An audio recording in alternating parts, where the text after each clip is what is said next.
News hour morning ಎಡಿಷನ್ಗೆ ಮತ್ತೆ ಸ್ವಾಗತ. ಮೂಡಾ ವಿವಾದದ ನಡುವೆ ಮತ್ತೊಂದು ಅಹಿಂದ ಅಸ್ತ್ರ. ವಿಜಯದಶಮಿಗೂ ಮೊದಲೇ ಜಾತಿಗಣತಿ ವರದಿ ಜಾರಿಯಾಗುತ್ತಾ? ಮುಂದಿನ ಸಂಪುಟದಲ್ಲಿ ವರದಿ ಜಾರಿ ಬಗ್ಗೆ ತೀರ್ಮಾನ ಕೈಗೊಳ್ತಾರಾ? ಜಾತಿಗಣತಿ ವರದಿಗೆ ಮುಕ್ತಿ ನೀಡೋದಕ್ಕೆ ಸಿಎಂ ಸಿದ್ದರಾಮಯ್ಯ ಸಿದ್ಧತೆ ನಡೆಸಿದ್ದಾರೆ. ಅಹಿಂದ ಚಾಂಪಿಯನ್ ಆಗೋದಕ್ಕೆ ದಿಟ್ಟ ಹೆಜ್ಜೆ ಇಡ್ತಾರಾ ಸಿಎಂ? 6 ಕೋಟಿ ಜನರಲ್ಲಿ ಎಸ್ಸಿ ಸಮುದಾಯದವರು 1.08 ಕೋಟಿ. ಅದಾದ ಮೇಲೆ ಬರೋದು ಮುಸ್ಲಿಮರು, ಲಿಂಗಾಯತರು, ಒಕ್ಕಲಿಗರು. ಜಾತಿ ಸಮೀಕರಣದ ಸೂತ್ರ ಬೇರೆಯದೇ ದಿಕ್ಕಿಗೆ ತಿರುಗಿಸುವ ತಂತ್ರನ ಇದು. 2015ರಲ್ಲಿ ಎಚ್ ಕಾಂತರಾಜು ಅಧ್ಯಕ್ಷತೆಯಲ್ಲಿ ಜಾತಿ ಗಣತಿಯಾಗಿರುತ್ತೆ. ರಾಜ್ಯ ಹಿಂದುಳಿದ ವರ್ಗಗಳ ಆಯೋಗ ಜಾತಿ ಗಣತಿ ನಡೆಸಿರುತ್ತೆ.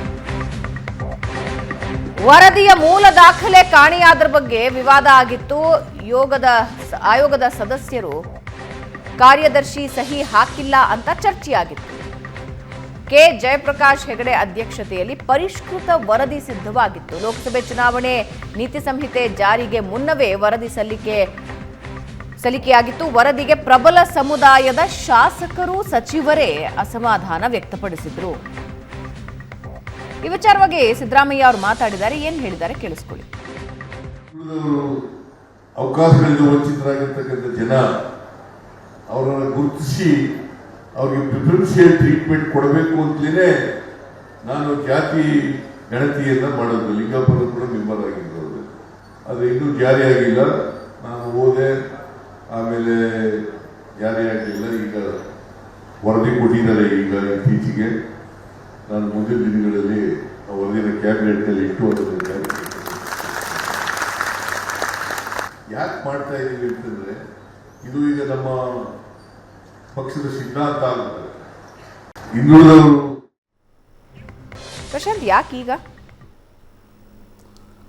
ಬಟ್ ನ್ಯಾಚುರಲ್ ನೋಡಿ, ಯಾವ್ಯಾವ ರಾಜಕೀಯ ನಾಯಕರು ಸಂಕಷ್ಟದಲ್ಲಿರ್ತಾರೆ, ಫ್ರಿಡ್ಜ್ನಲ್ಲಿ ಇಟ್ಟಿರ್ತಕ್ಕಂಥ ಅನೇಕ ದಾಖಲೆಗಳನ್ನು, ಫೈಲ್ಗಳನ್ನು ಹೊರಗೆ ತೆಗೆದು ಈಗ ತನಿಖೆಯನ್ನೇ ನೀವು ನೋಡ್ತಾ ಇದ್ದೀರಿ.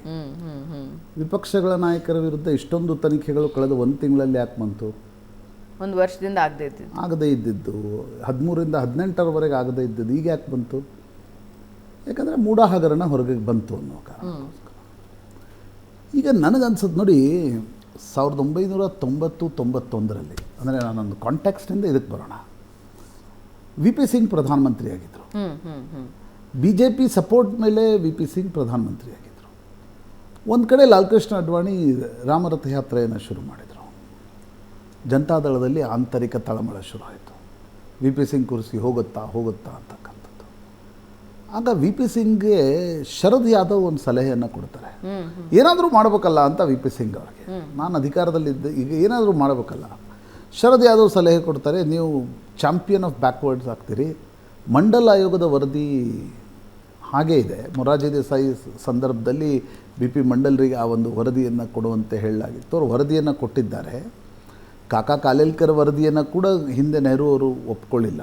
ಈಗಲೂ ಕೂಡ ಇಂದಿರಾ ಗಾಂಧಿ ಒಪ್ಕೊಳ್ಳಿಲ್ಲ, ರಾಜೀವ್ ಗಾಂಧಿ ಒಪ್ಕೊಳ್ಳಿಲ್ಲ. ಅದು ಹಾಗೆ ಬಿದ್ದಿದೆ.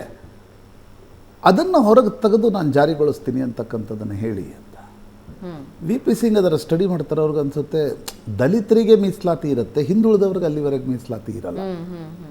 ಹಾಗಾಗಿ 27% ಮೀಸಲಾತಿಯನ್ನು ಕೊಡ್ತಕ್ಕಂಥ ಒಂದು ಪ್ರಾವಿಧಾನಕ್ಕೆ ಮಂಡಲ್ ಆಯೋಗ ವರದಿಯನ್ನು ನೀಡಿರುತ್ತೆ. ಸರ್ಕಾರ ಆ ವರದಿಯನ್ನು ಒಪ್ಕೊಳ್ಳುತ್ತೆ.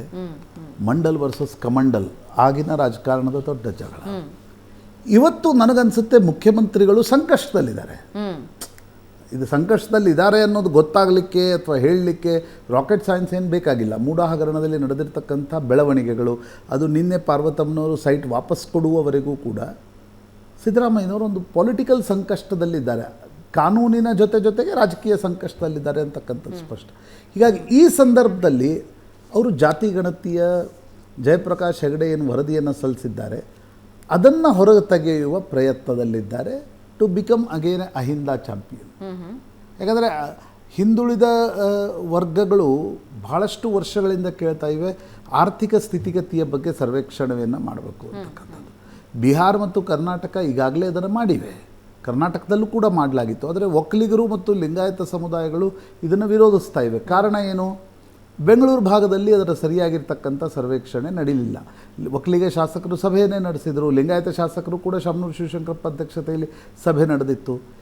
ಈಗ ಸಿದ್ದರಾಮಯ್ಯನವರು ಈ ವರದಿಯನ್ನು ಹೊರಗೆ ತರುವುದರ ಮೂಲಕ ಮತ್ತೊಮ್ಮೆ ಅಹಿಂದ ವರ್ಸಸ್ ಅದರ್ಸ್ ಅಂತಕ್ಕಂಥ ಪಾಲಿಟಿಕ್ಸ್ ನರೇಟಿವ್ ಬಿಲ್ಡ್ ಆಗಲಿ ಅನ್ನುವ ಕಾರಣಕ್ಕೋಸ್ಕರ ಮಾಡ್ತಿದ್ದಾರ ಅಂತಕ್ಕಂಥ ಪ್ರಶ್ನೆ ಬರೋದು ಸ್ವಾಭಾವಿಕ.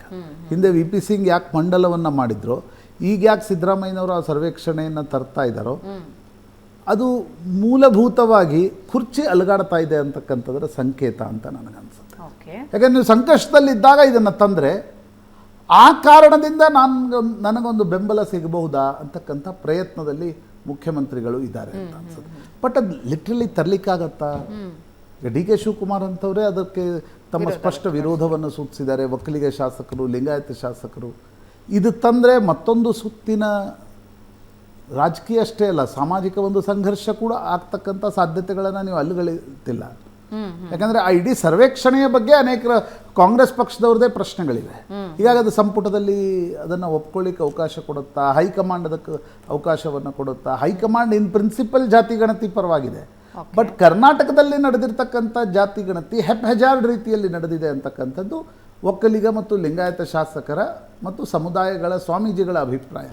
ಸೊ ಸಿದ್ದರಾಮಯ್ಯನವರು ಇದನ್ನು ತರುವುದರ ಮೂಲಕ ಮತ್ತೊಮ್ಮೆ ಅಹಿಂದ ಚಾಂಪಿಯನ್ ಆಗ್ತಕ್ಕಂಥ ಪ್ರಯತ್ನವನ್ನು ಮಾಡ್ತಿದ್ದಾರೆ ಅಂತ ಅನಿಸುತ್ತೆ. ಅಲ್ಲ, ಆಟ್ ದಿಸ್ ಸ್ಟೇಜ್ ಇದು ಎಷ್ಟು ಮುಖ್ಯ ಅಂತ ಅನಿಸ್ಕೊಳ್ಳುತ್ತೆ ನೋಡಿ. ನನಗನ್ಸುತ್ತೆ ಈಗ ನಡೆದಿರ್ತಕ್ಕಂಥ ಪ್ರಕರಣಗಳ ಹಿನ್ನೆಲೆಯಲ್ಲಿ ಅವ್ರಿಗೆ ತರಲಿಕ್ಕೆ ಆಗತ್ತೋ ಇಲ್ವೋ ಅಂತಕ್ಕಂಥದ್ದೇ ಒಂದು ದೊಡ್ಡ ಪ್ರಶ್ನೆ.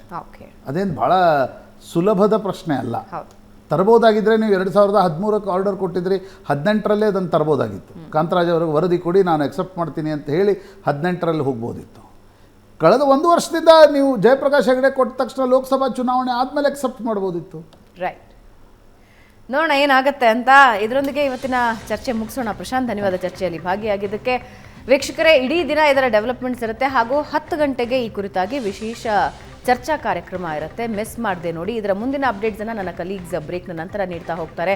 ಇದು ಇವತ್ತಿನ ನ್ಯೂಸ್ ಅವರ್ ಮಾರ್ನಿಂಗ್ ಎಡಿಷನ್. ನೇರ ದಿಟ್ಟ ನಿರಂತರ ಸುದ್ದಿಗಾಗಿ ನೋಡ್ತಾ ಇರಿ ಏಷ್ಯಾ ನೆಟ್ ಸುವರ್ಣ ನ್ಯೂಸ್.